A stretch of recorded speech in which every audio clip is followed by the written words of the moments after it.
Baik, hari ini dari penasihat hukum menghadirkan saksi ahli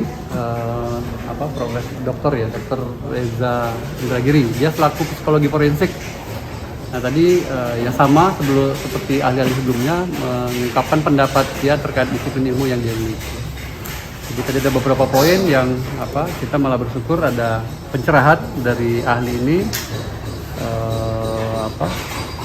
menerangkan ya terkait pelaku, korban, bagaimana psikologi korban, bagaimana psikologi pelaku terkait peristiwa pidana yang terjadi. Gitu. Pak, tapi tadi kan ada yang disampaikan kalau misal keterangan dari saksi ini tidak kuat maka dakwaannya bisa batal gitu. Bukan kapasitas ahli psikologi yang bukan kapasitas ahli yang menilai itu. Dia cuma memberikan pendapat. Jadi tadi pendapat kalau misalnya mau keterangan saksi yang disampaikan itu bagaimana seperti apa sih keterangan saksi itu bukan direkayasa palsu gitu. Tapi bukan domain ahli ini yang menilai. Nanti hakim yang menilai. Ya. Pak, tapi dalam proses sidang ini seberapa penting dari keterangan saksi daripada alat bukti yang lain, Pak? Ahli itu salah satu alat bukti di 184 KUHP. Jadi alat bukti di KUHP itu ada saksi, keterangan ahli, surat, petunjuk, dan terdakwa. Jadi dia salah satu alat bukti kalau memang dia nanti menguatkan atau melemahkan itu saja. Jadi pendapatnya yang diminta.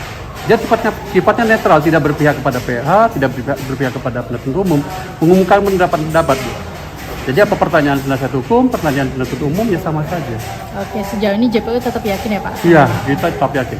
Ya. Oke, karena banyak tadi poin-poin yang dia terangkan terkait relasi kuasa. Jadi pelaku-pelaku asusila itu seringkali menggunakan powernya. Jadi menggunakan powernya untuk melakukan penekanan dan sebagainya, melakukan tindak pidana. Gitu. Oke, yuk, terima kasih ya. Udah tadi kan? Gimana giliran abang ini? Hasil sekali bagaimana? Persidangan hari ini saksi ahli psikologi forensik Bapak Reza Indragiri Amril, di mana beliau memberikan pandangan-pandangan soal saksi korban di dalam kasus kekerasan seksual itu seperti apa sejatinya dan bagaimana perilaku, bahwa ada juga sebuah perilaku di mana orang yang sebenarnya pelaku dalam konteks dia sebenarnya yang jahat tapi bisa berubah posisi menjadi korban gitu loh. Itu secara psikologi forensik juga bisa ditelusuri. Contohnya adalah misalnya dia mencatat banyak orang nama tapi orang-orang tersebut ternyata tidak terkait, tidak terlibat gitu ya. Itu contohnya. Kemudian kita juga bicara soal bagaimana membangun keyakinan terhadap false testimony. Jadi kesaksian yang tidak benar yang dikondisikan, yang dikendalikan dia biar seragam. Itu tadi juga bahwa itu praktik itu muncul di dalam berbagai praktik peradilan yang mana berdasarkan riset di Amerika itu 2-10% kasus di sana itu menghukum seseorang yang tidak bersalah akibat keterangan saksi seperti itu.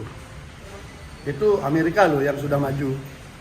Berarti kalau di Indonesia cukup banyak juga peristiwa seperti itu. Artinya orkestrasi kesaksian yang dikondisikan itu bisa mengelabui keyakinan hakim di dalam mengambil keputusan. Jadi kita diskusi soal itu dari dalam berbagai perspektif. Karena di sini banyak juga tadi dibahas soal undang-undang TPKS, yang mana kalau kasusnya Mas Beki kan undang-undangnya KUHP kan. Jadi itu kemudian soal trauma dalam konteks kejahatan kesusilaan itu seperti apa, itu juga diungkap dengan sangat bagus. Sehingga beliau mengatakan minimal ada 5 fase orang yang mengalami korban kejahatan seksual itu bisa normal. Dan itu tidak mungkin bisa terjadi kurang daripada kurun 1 bulan dia bisa berinteraksi atau ingin berinteraksi dengan pelaku. Gitu ya. Nah, itu yang menarik kalau kita korelasikan dengan kasus yang ada, di mana kita sudah menemukan dan diakui oleh saksi yang mengaku korban melakukan ngechat Mas Beki beberapa kali setelah peristiwa yang dia sebutkan di bulan Mei itu. Jadi di akhir Mei dan Juni Juli itu sangat intensif mengirim chatting yang isinya ada kata cintaku, sayang, dan macam-macam kepada terdakwa. Artinya kalau dikorelasikan dengan teori yang disampaikan oleh Pak Rasendra Giri tadi, memang tidak masuk akal orang yang mengaku trauma ketakutan akibat diperkosa bisa pulih dalam waktu hitungan hari saja, kemudian dia mencari pelaku itu. Bang, Itu satu, sabar dulu. Oke, siap. Kemudian yang kedua, disampaikan juga bahwa faktor ketika dia menginginkan sesuatu atau mengidolakan sesuatu itu tidak tercapai, itu akan bisa namanya fase dendam, sehingga akan melakukan hal yang sebaliknya, gitu ya. Tapi itu secara teoritis ya. Tapi kalau kami gandengkan dengan kasus ini, kita akan menemukan ada surat yang tulis tangan yang diakui juga oleh saksi yang mengaku korban itu, di mana kesimpulannya bersedia untuk dikawini oleh Mas Azal kan, itu ada di dalam surat dan dia mengaku sendiri itu. Artinya ketika itu dalam kurun waktu dari 2017 sampai 2019 tidak tercapai, masuk akal muncul dorongan seperti itu. Ini kan kita rangkaikan basis teori dengan peristiwanya ya. Ayo, sudah, silakan. Terkait masalah ada rekaman Mas Beki yang mengaku sebagai mursyid dan bisa menikahkan dirinya sendiri, dia yang diputar di dalam persidangan, dan itu diakui sama Mas Beki, tanggapannya seperti apa? Jadi itu adalah sebuah proses pasca kejadian di mana orang-orang opsit yang kubu yang menginginkan pergantian oleh Mas Beki. Ya, opsit. Jadi opsit khususnya yang dari Jawa Tengah yang dikoordinir oleh sekjennya, kemudian ini memang menginginkan agar Mas Beki digantikan sebagai ketua. Ini kan sebenarnya dari awal prosesnya.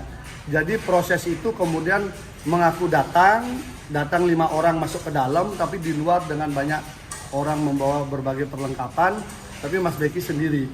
Lalu Mas Beki menyampaikan di situ mencoba menetralisir posisi karena dia kan posisi didesak, tapi tidak ada bicara soal korban, ya tidak ada soal penjelasan soal mursyid dan sebagainya, tapi dia tidak ada mengaku mursyid di sana. Tapi dia merekam itu tidak meminta izin, itu terkait dengan undang-undang ITE. Makanya akhirnya antar satu dengan yang lain saksi saling melempar siapa yang merekam, gitu loh, gitu ya.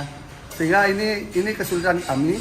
Tadi juga disampaikan oleh saksi ahli bahwa keterangan palsu itu bukanlah penyimpangan. Keterangan palsu itu adalah kejahatan, gitu loh. Tetapi karena ini sudah yang mereka yasa pintar sekali, mereka semua dipakai baju LPSK sehingga dia tunduk di undang-undang LPSK.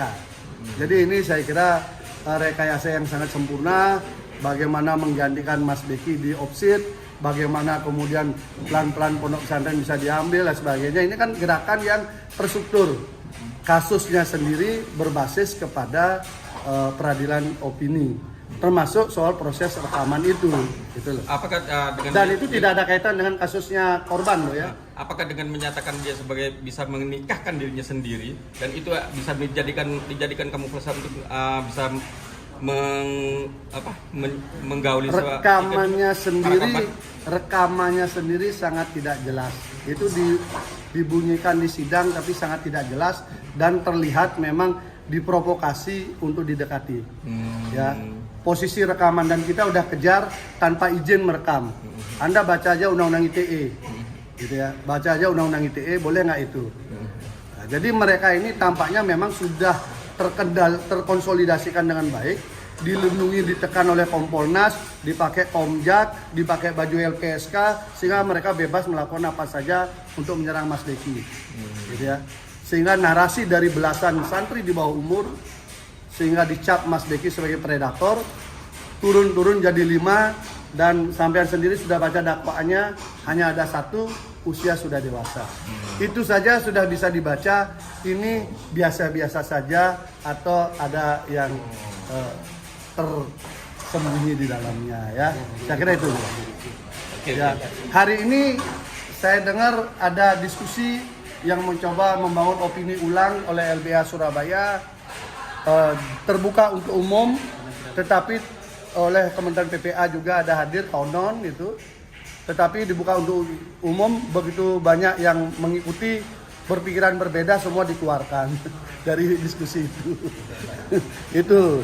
Jadi gaya peradilan opini mencoba dibangun tapi suasana udah berbeda. Kasihan juga. Oke, makasih Bang. Ya.